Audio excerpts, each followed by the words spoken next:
my dad. Good morning, everyone. Thank you so much for coming.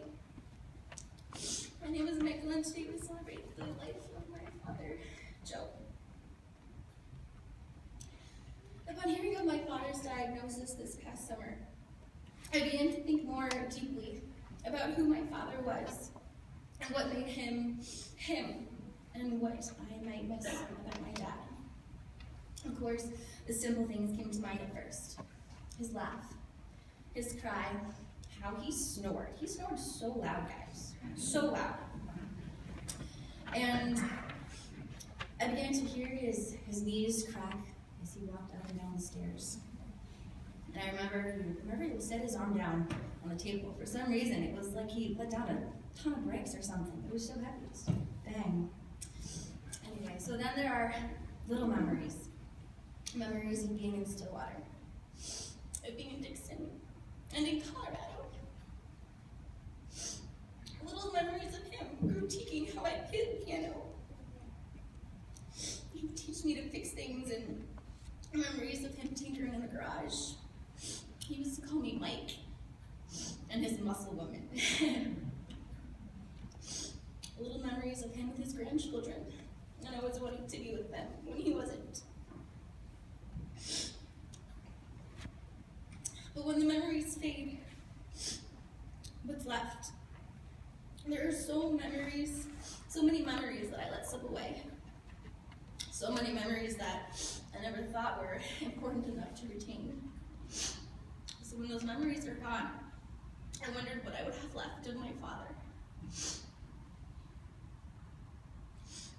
Of course, we would have his things, little memorabilia, things that he loved and he treasured. But of course, I needed to know what my father left, what he cherished, what he was passionate about. Things that got him up in the morning, and things that kept him up late at night. The first thing that I discovered was my father's love of plants, the wilderness, the outdoors, as you can see here. I have special memories of him being outside. Not just memories of my dad outside, memories of him being outside. Memories of him smelling the flowers in his garden, watching the leaves as they blow in the wind, or listening to the birds fly around the yard. Memories of him just observing God's creation. He was a master gardener. I have so many memories of him sitting at the kitchen table, ordering and sorting seeds. And then him in the spring, in the summertime, in the fall, meticulously pulling up every single weed in the garden. Or him tying back branches on trees or bushes so that they would look so cool in 10, 20 years. He knew so much. To him, there was nearly no better beauty than being surrounded by creation. A second passion I saw in my father was his love of music. Though I didn't know him in his glory days, I sure got an earful of it. He spoke so fondly about his memories in Dixon, singing with his siblings, his mom and his dad, and singing with his church choir and his friends from school and friends from camp. He would go on for hours if I let him. When I was a child, he would sit beside me as I practiced piano. It was his dream to pass on a family passion, and that family passion was music. When I wanted to quit piano, he told me that I wasn't allowed to quit because when he was a little kid, his mom taught him to play piano, and he wanted to quit, but she didn't let him because she knew that it would one day do him a lot of good. And so he told me that I would one day thank him for all of those lessons. Sharing a family heritage was very important to my father, which leads me to my last point. My father was adamant about knowing where his family came from and how their influence and decisions brought him to where he was. Our heritage spans from all across Europe, but we focus mainly on our Swedish heritage. Knowing stories about my great-great-grandparents is quite normal for me. We would take vacations to places where they grew up. We would listen to stories at the dinner table. Their life stories were my bedtime stories.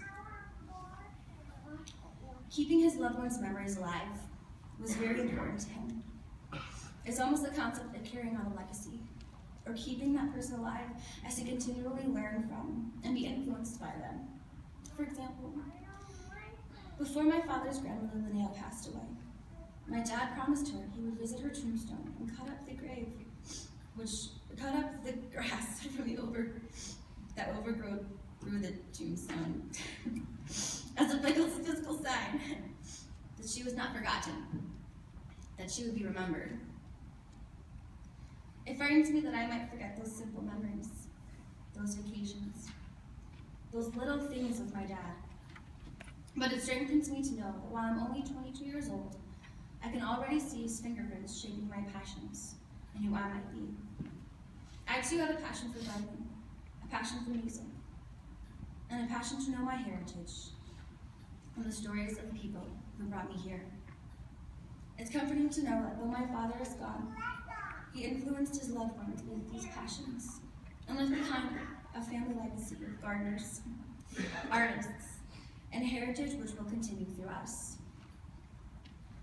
Just as my father passed on his father's stories to me, I am honored with the responsibility of passing on my father's stories to my descendants. I'll always be grateful for those lessons my father taught me and will forever cherish the moments which I shared with my dad.